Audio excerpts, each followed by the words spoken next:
কেডা হইল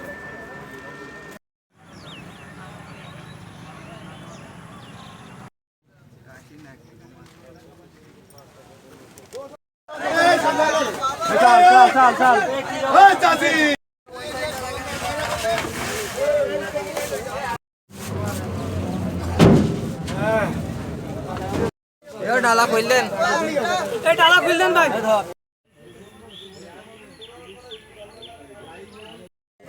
ভাই ভিডিও একটু সুরাপুর করেন, সামনে আসেন।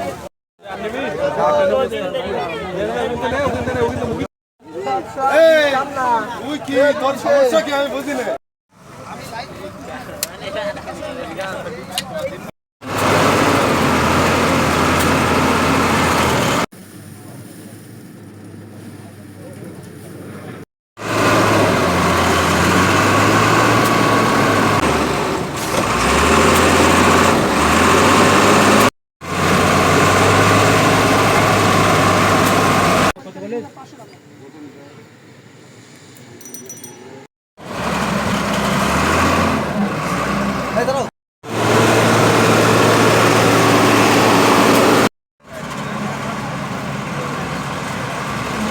এখানে এসে আমরা যেটা দেখতে পেলাম এটা হচ্ছে যে সাতক্ষীরার যে গোবিন্দভোগ যেটা আমরা বলেছি, এবং এটা সম্পূর্ণরূপে কেমিক্যাল দিয়ে এটা কিন্তু পাকানো হয়েছে।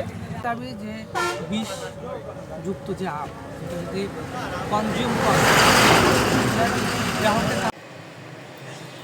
শত ব্যবসায়ীরা যদি এরকম কেমিক্যাল দেয় তাহলে আমাদের কিছু করার থাকবে না, আমাদের তো আইনি অ্যাকশন নিতেই হবে।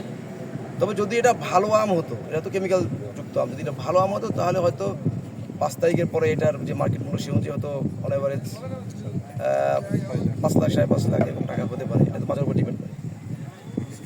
তবে প্র্যাকটিক্যালি এখন হয়তো 60-65 এরকম একটা মার্কেট হতে পারে পার কেজি।